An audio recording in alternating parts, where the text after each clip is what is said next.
just me and 2 other kids. I am at my lowest. I did not want to be pregnant. I have nobody to depend on.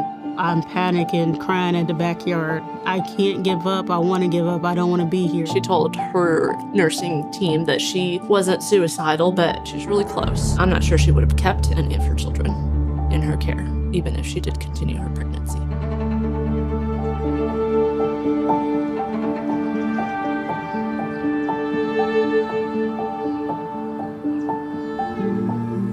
She came to us where she wasn't real confident in much going on in her situation, not her pregnancy, not her housing, not her income. She had a lot of obstacles, had every reason to not want to continue her pregnancy in her perspective. She had a lot of big question marks and things that are really scary.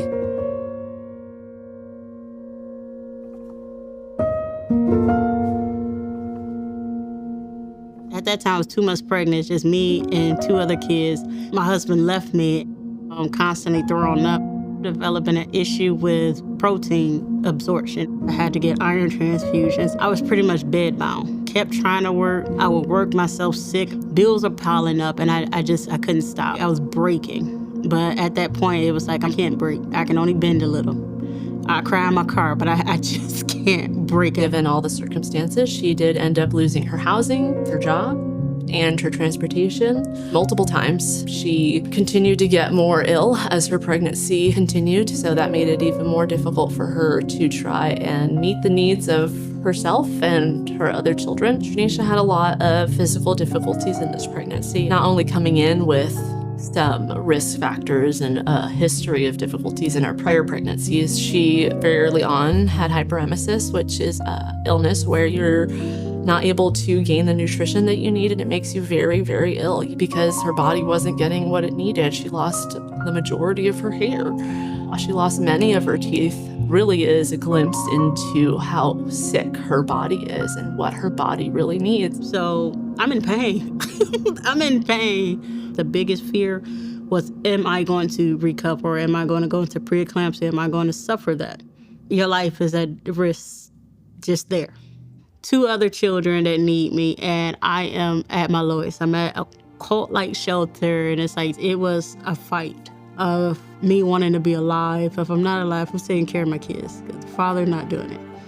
It was an uphill battle, downhill battle, and at my lows, I'm panicking, crying at the backyard. How do I cope? I can't give up. I want to give up. I don't want to be here.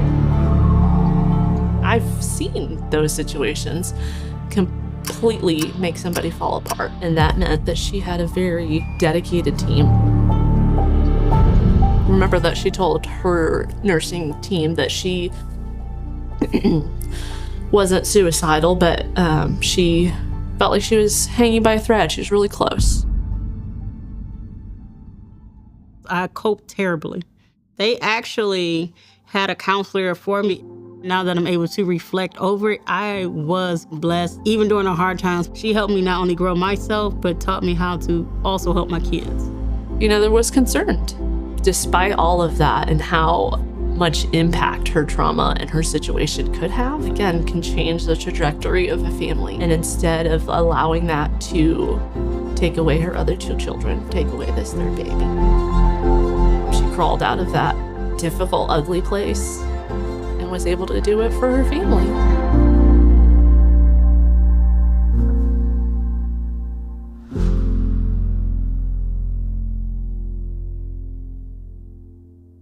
Yeah, I was reviewing her case, and the church was very involved in her situation and provided a lot of the missing gaps. Because the reality is those resources aren't there in the community. The government does not provide X, Y, and Z. I don't know if you know that, but that comes from the loving heart of a church. This church is amazing. I'm not gonna lie. They actually broke down and helped me through that. I was asking God, like, if it's not for me, let it go. Take everything. And he took everything. They took everything.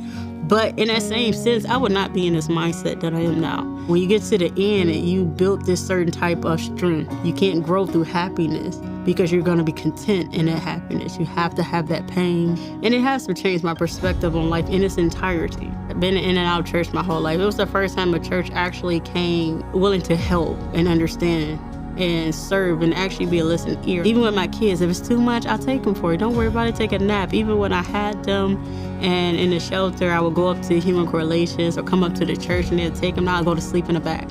I was tired. It don't matter what the problem was, it was a resource. There was something there. The church has always helped. So as Human Correlations, they've always been there, even just as a friend. The church that she connected with, I think, not only completely turned her life around, but we're hearing that their church was turned around and found new, renewed purpose in being able to pour love into somebody who was willing to receive it and needed it. And it gave them purpose in being able to help and pour into somebody and really watch her growth, not just in her physical needs, but her spiritual needs. The church is poised in a position to stand in the gap, to be able to say, I'm proud of you for choosing life. I'm proud of you for not falling into a culture that said killing your baby is going to make your situation different. She needs somebody to stand in the gap for her. I think Trinesha and her children's lives would have been very different without Human Coalition. I hope that she would have continued her pregnancy. I can't speak to that, but I know that she wouldn't be in the safe environment that she ended up in a secure environment that she ended up in a healthy environment that she ended up in. I don't think that she would have been able to keep her other children. Those kids would be taken into foster care because she was able to have the medical staff that she had, the nutritionist that's on our team.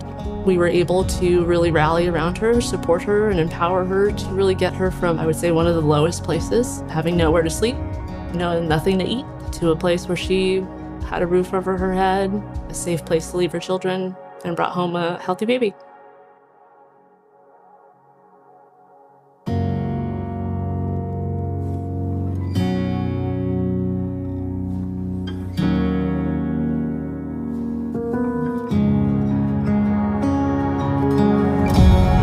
Got to hold him off.